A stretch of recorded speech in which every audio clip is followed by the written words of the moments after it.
Welcome to Railroads Online, and today I'm going to have a quick look at the new splines. Now these are particularly how the track lays out, and what I've got laid out here is every type of rail spline that we've got in the new splines. Not all the different colours, but all the different types. And alongside that, I have put one of the old splines. Now, we know when the old splines lay a full segment, they are 10.5 metres long. Now, I have snapped these ones to the grid, and we can see that they all line up here, perfectly snapped to the grid on this end. And then I've placed them out 10 metres long, snapped to a 1 metre grid. And as we can see, this track here and this one here, which is the wooden bridge, have laid at a different length for 10 metres that the stone wall, the steel bridge, and this new walkway bridge has laid. They are slightly longer. And then we've also got this weird thing happening, and I know this is a bug, and it's been talked about as being a bug, as the actual bridge laying longer than the piece of track that you put down. Okay, and then what I was talking about in the first video about how this here doesn't look right, it's not that it's wrong for period correctness or anything like that.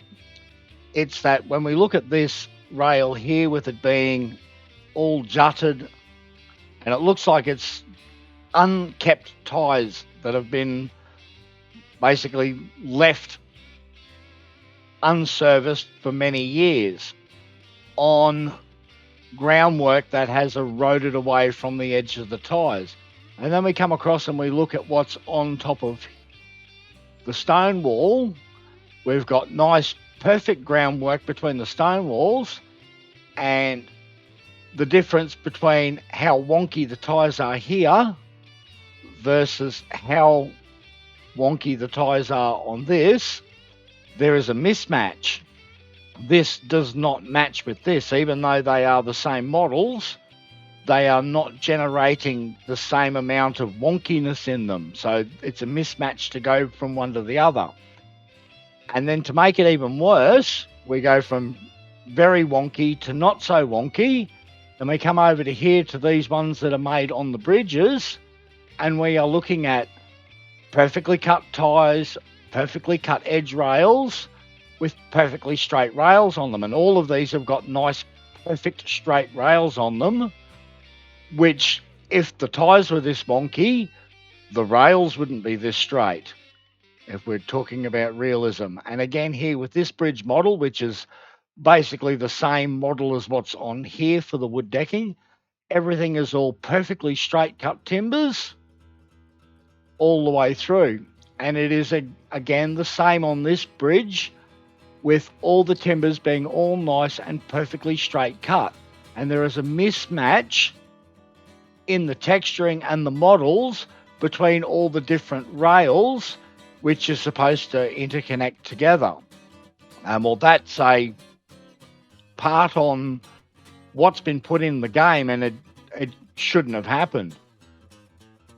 And that was what the comment I was making in the last video, where I had my first impressions of the track. And it was that this track doesn't match in with all the rest of this track. And then even worse is the switch. And well, we know the switch isn't actually meant to be in here. This switch is only a stopgap.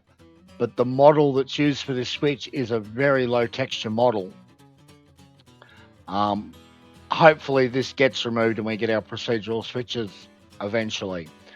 But it is, I've made this video to clarify what I was talking about with this track model being not up to the standard that it should be. And I wasn't saying that it should be the same as what this here is. It's just that it should be matching in with the rest of these, so that when you build a rail, it looks like a cohesive rail system. Okay, thanks for watching. Like and subscribe, and I'll see you in the next video.